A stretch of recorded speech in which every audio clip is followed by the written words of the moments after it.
यश कीरत की धारा शरण में लहराई।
और इसी बीच में 100 रुपए भिजवा रहे हैं हमारे भैया लालू सक्सेना जी, जो खड़नी के बसने वाले हैं।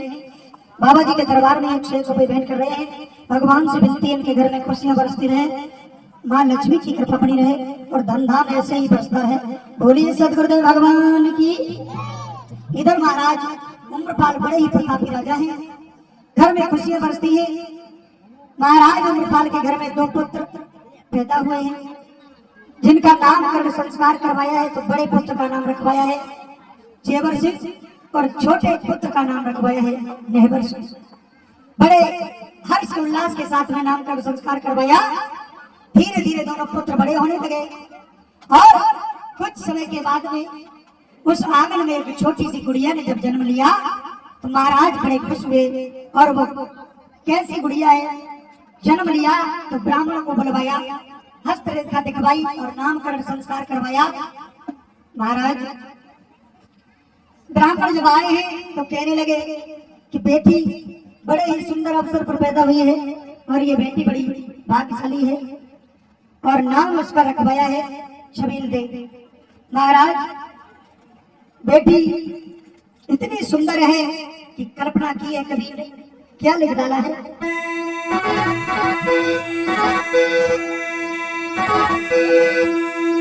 अरे वो तो फूलों की फुलवारी है,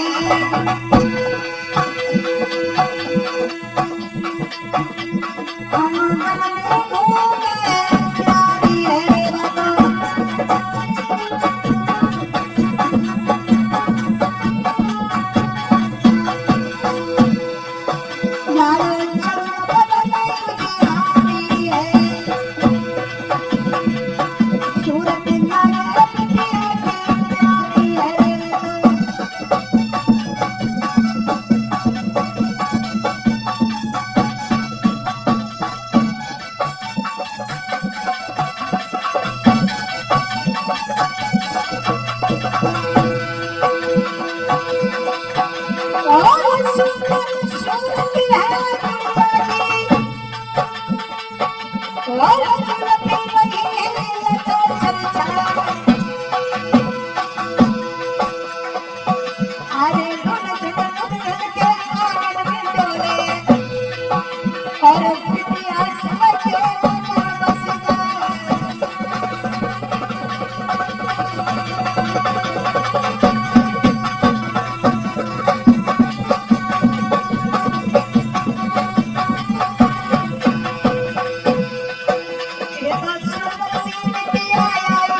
महाराज एक बेटी ने जन्म लिया और वो बड़ी सुंदर बेटी है। महाराज अमृतपाल अपनी बेटी को अपने प्राणों से ज्यादा प्रेम करते हैं और धीरे धीरे से वो बेटी बड़ी होने लगी। इधर महाराज जेवर सिंह थोड़े बुढ़ापे में जाने लगे, दोनों बेटे बड़े होने लगे। एक दिन का समय है, महाराज जेवर सिंह कहने लगे पिताजी हमें शिकार खेलने के लिए आज्ञा दे दो, हमें शिकार खेलने जाना है। तो कहने लगे बेटा अभी उम्र तुम्हारी छोटी है, थोड़े और बड़े हो जाओ। कहने लगे पिताजी अब हम बहुत बड़े हो गए, एक बार हमें आदेश दे दो। तो महाराज अमृतपाल कहने लगे ठीक है बेटा तुम चले जाओ शिकार खेलने के लिए, लेकिन शाम होने से पहले घर वापस लौट के आ जाना। बोले ठीक है महाराज। आदेश लेकर के और चले हैं। और इसी बीच में हमारे अरविंद सक्सेना भैया जो खड़नी के बसने वाले हैं 1 रुपए बाबा जी के दरबार में भेज रहे हैं और भगवान से विनती है कि घर में धनदान की कमी ना हो और घर में खुशियां बरसती रहें। देखते हैं अरविंद भैया के लिए एक लाइन।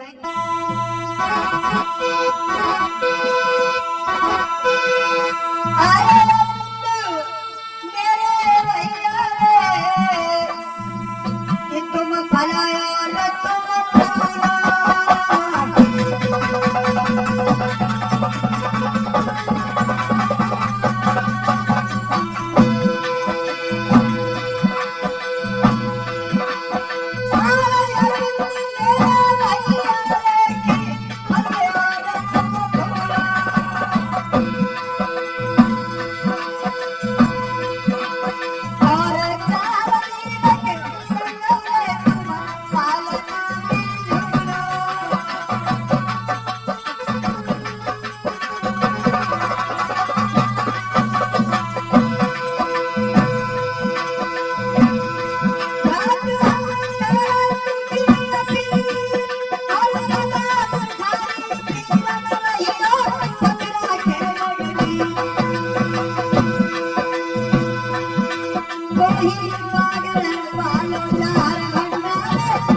सच्चे दरबार की।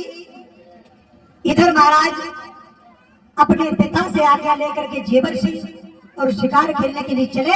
और कौन सी घटना हुई है महाराज, कौन सा पाप हो गया उस शिकार खेलने के चक्कर में खुद शिकार हो गए। देखते हैं आगे क्या हुआ। चले हैं महाराज जेवर सिंह शिकार खेलने के लिए।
ऐसा ही नहीं जैसा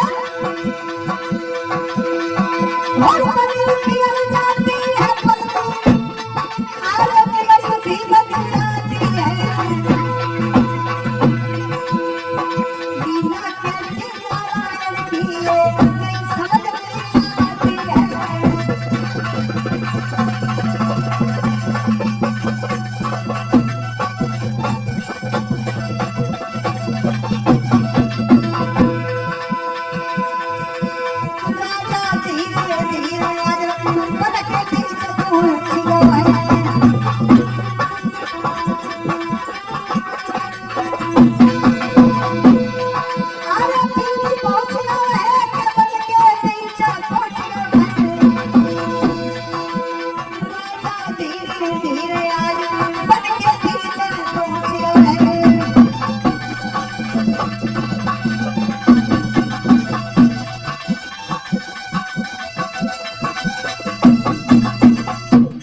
महाराज जयवर सिंह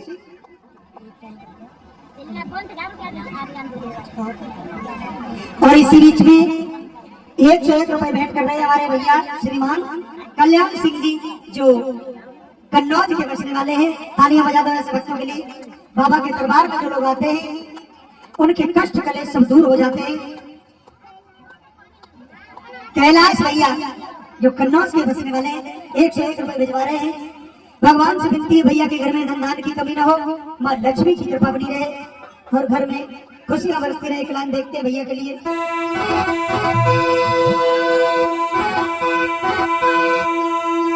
अरे कैलाश भैया की बरनी है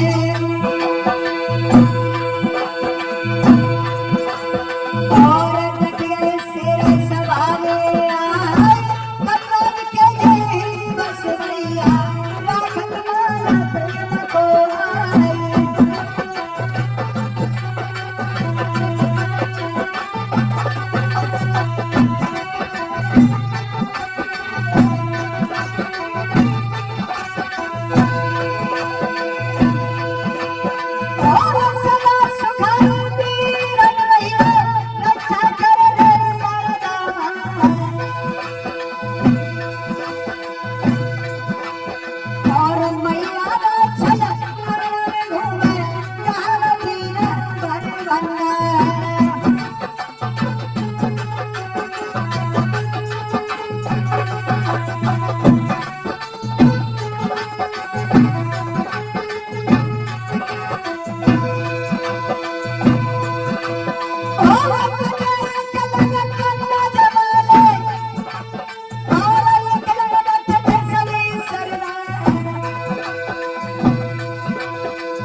कालीचरण भैया गुप्ता जी जो लंगर कमेटी के प्रधान जो इसी आपके शहर के हैं 1 रुपए भिजवाने हमारे पास में देखते हैं।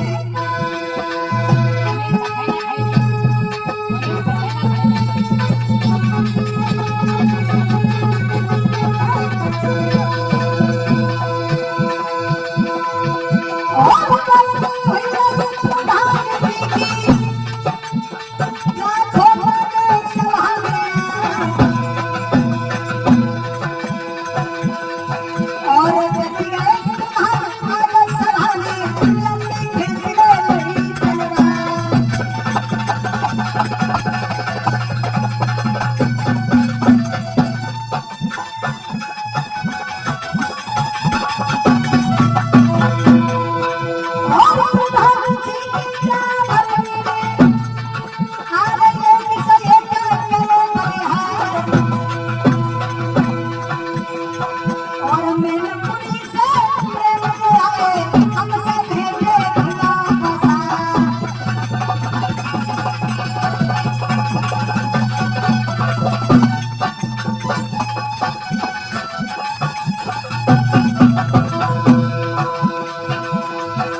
को भजन ये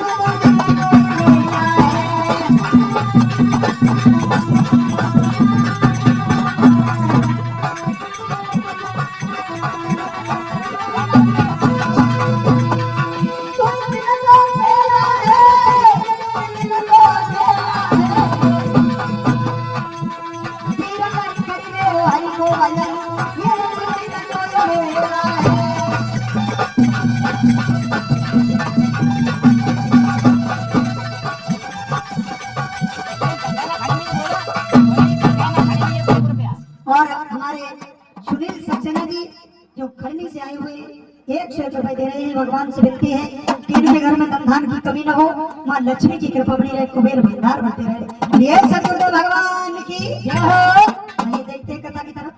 महाराज जयवर सिंह उस बाग में पहुंचे और देखा है इधर उधर नजर घुमाई तो एक सुंदर सा सरोवर बना हुआ है और उस सरोवर के पास में बड़ी सुंदर सुंदर छाए हैं, बड़े सुंदर सुंदर वृक्ष लगे हैं, फूल खिले हैं, भंवरे खिलौने कर रहे हैं, सुंदर सुंदर हवाएं चल रही हैं। क्या देखा महाराज, उस शीतल छाया में एक हिरणों का झुंड बैठा है। महाराज जेवर सिंह ने अपने कंधे से धनुष को उतारा और क्या किया है, क्या किया बेटा, धरकस से बाण निकाला और उस धनुष पर बाण को चढ़ाया है। जैसे ही बाण को चढ़ाया आग सुनी तो सारे हिरण भाग गए, लेकिन वहां पर एक गर्भवती हिरनी थी उन हिरणों के बीच में, वो बेचारी नहीं भाग पाई। क्या हुआ महाराज, हाँ बेटा कोई बताओ। जब वो हिरनी नहीं भाग पाई, इधर महाराज जेवर सिंह ने धनुष के ऊपर बाण चढ़ाया और जैसे हिरनी पर निशाना साधा और बाण को छोड़ दिया। गया हुआ महाराज,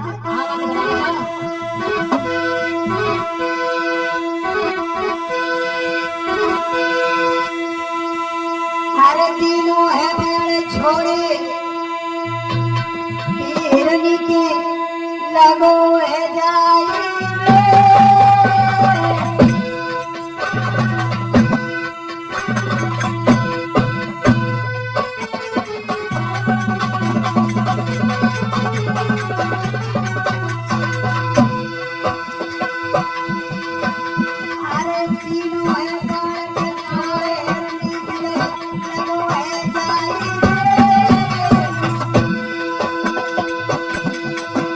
और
महाराज जेवर सिंह ने बाण निकाला और सारे हिरण तो भाग गए। प्रवीण सक्सेना फरकाबाद 101 रुपया। जब सब हिरण भाग गए, इसी बीच में प्रवीण सक्सेना जी की तरफ से 101 रुपए आ रहे हैं जो फरुखाबाद के बसने वाले हैं। महाराज जारवीर से विनती है घर में खुशियां बरसती रहे, मां लक्ष्मी की कृपा बनी रहे और धन दान भरे रहे और घर में खुशियां बरसती रहे। बोली जहांगीर महाराज की जय हो। किधर क्या हुआ महाराज? हाँ बेटा। जैसे ही बाण उस हिरनी के लगाए जाकर के हिरनी गर्भवती थी तो वो भाग नहीं पाई और जब बाण उसके पेट में लगा जाकर के पछाड़ खा के गिर पड़ी और जब पछाड़ खाकर वो हिरनी गिरी है तो कहने लगी, हे राजन, हमने तुम्हारा क्या बिगाड़ा था जो तुमने हमारे उधर में ये बाण मार दिया? अगर हम अकेली मर जाती तो हमें कोई चिंता नहीं थी, लेकिन हमारे साथ में हमारा बच्चा भी मर जाएगा। महाराज जेवर सिंह ने जब ये शब्द सुने तो खड़े के खड़े रह गए और सोचने लगे, हे प्रभु, ये हमसे बहुत बड़ा पाप हो गया, ये हमसे बहुत बड़ा अनर्थ हो गया, क्या करें क्या न करें। तो महाराज वो हिरनी जेवर सिंह को श्राप देने लगी कि हे राजन, तूने हमारे इस पेट में बाण मारा है, मेरे साथ साथ मेरा बच्चा भी मर जाएगा, मैं तुझे श्राप देती हूँ। क्या कहने लगी हिरनी?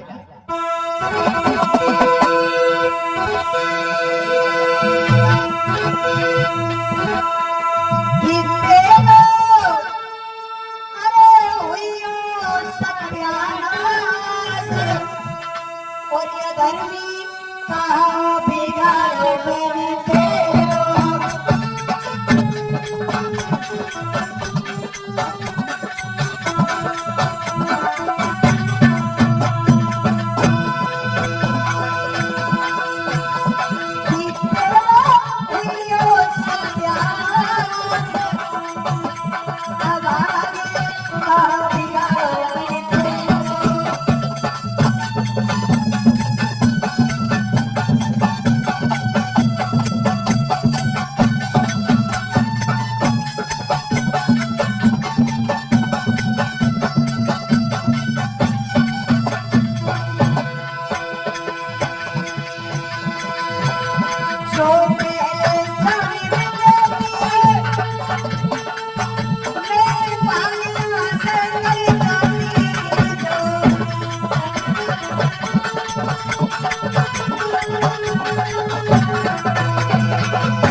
और कहने लगी, है राजन, हमने तुम्हारा क्या बिगाड़ा था जो तुमने हमारे पेट में बाण मार दिया। हम अगर अकेले मर जाती तो मुझे कोई चिंता नहीं थी। हमारे साथ साथ ही हमारे पेट में जो हमारा बच्चा पल रहा है वो भी मारा जाएगा। राजन, मैं तुझे श्राप देती हूँ, एक जन्म की बात छोड़, तुझे 7 जन्म तक बच्चे का मुख देखने के लिए नहीं मिलेगा। महाराज जेवर सिंह ने ये शब्द सुने तो खड़े के खड़े रह गए। क्या करें क्या न करें। शिकार खेलना तो भूल गए और महाराज खुद शिकार हो गए। हिरणी ने श्राप दे दिया कि तुझे 7 जन्म तक बच्चे का मुख देखने के लिए नहीं मिलेगा। इधर महाराज जेवर सिंह को यह श्राप लगाए और इधर तंदुल नगरी के बसने वाले महाराज कुंवर पाल हैं। उनके घर में 3 बेटियां हैं, आंचल, बाचल और काचल। तो तीनों बहनें एक दिन बाग में घूमने के लिए चली है अपनी सहेलियों को लेकर के। चलो बहन, बाग में घूम करके आते हैं। तो चली है तीनों बहनें। गुरुदेव, कैसे चली है?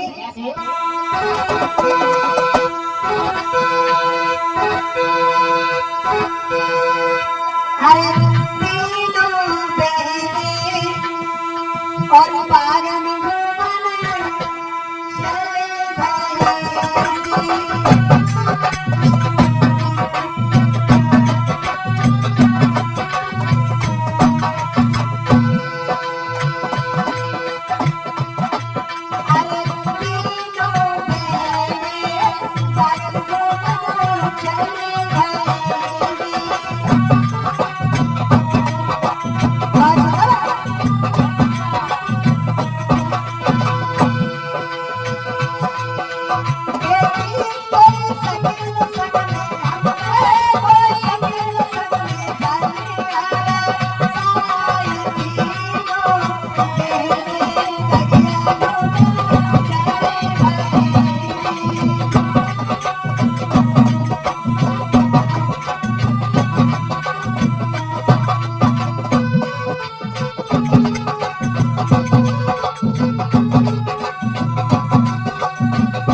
अपनी सखियों को साथ में लिया है और बाग को घूमने के लिए चली महाराज परीक्षित।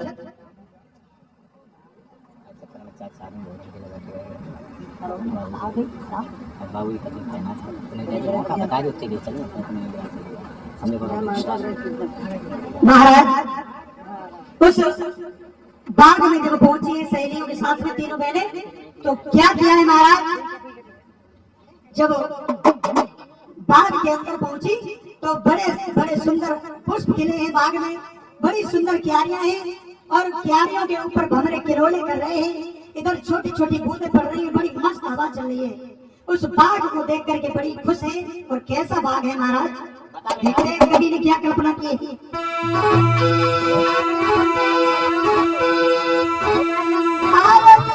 सुंदर बाग बड़ी